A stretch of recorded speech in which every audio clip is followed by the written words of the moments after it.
us, we have the management of Jindal Steel joining in with us.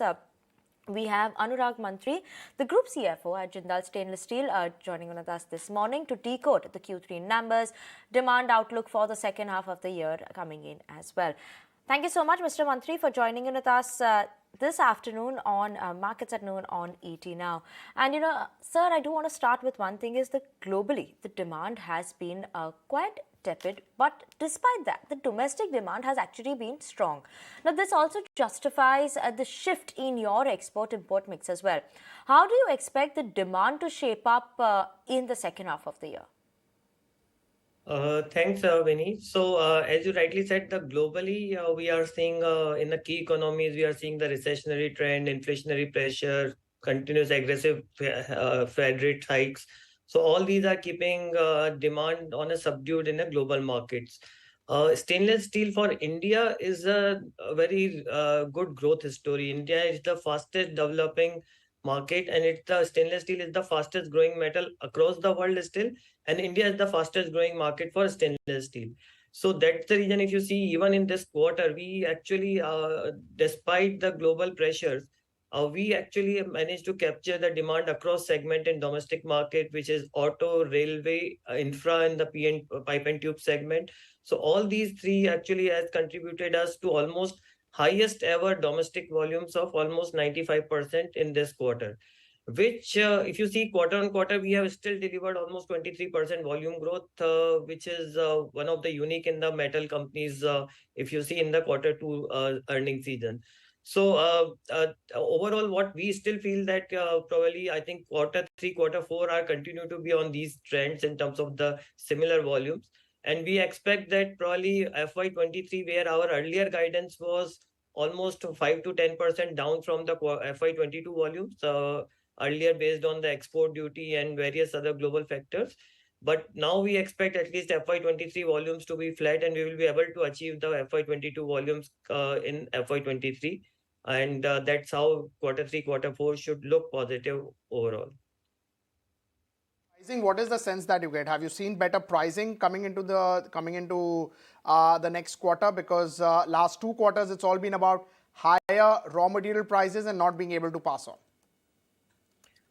You're absolutely right. So pricing wise, we are it's difficult to say at this stage. Overall, we are seeing what we are trying to de-risk ourselves from the commoditized space, and we are developing new grades and penetrating more and more into the segment like which are either quality based segment, approval based segment, or a high premium grade segment like auto, railways, where we can actually capture with the same kind of premium grade to capture the better realization. So that's what our entire focus. If you see last 2 to 3 years, we have been focusing a lot on the product mix and reduce our exposure to the very highly commoditized market, which is marred by Chinese and Indonesian imports in the category, and distinguish ourselves more on a high premium grade and niche grades where we can actually capture the market. So with that, overall, we are expecting that we will be able to deliver the EBITDA guidance of 18,000, which we have always maintained for FY23.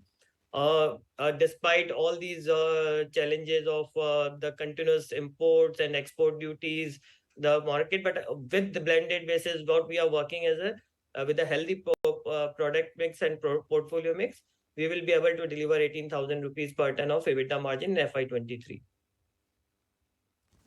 Right. Mr. Mantri, one more thing is that the railway capex, that has been a big theme this year. Now, Indian Railways continued its thrust on increasing its share of the business in freight. Now, how did this benefit the company in quarter two, and how much of a benefit do you expect from this in the coming quarters as well?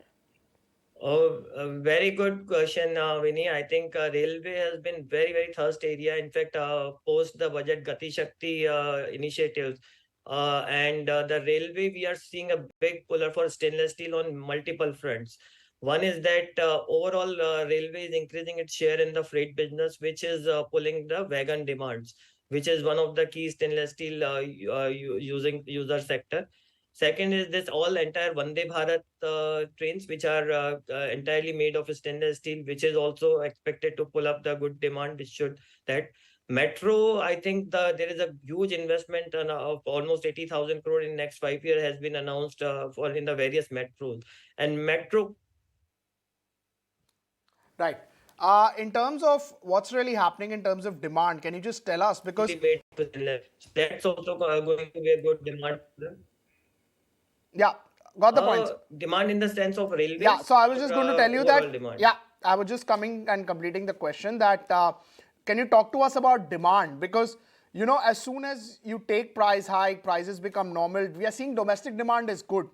But what is the sense that you get from global demand like Europe and US? And what sort of impact will it have on prices in India?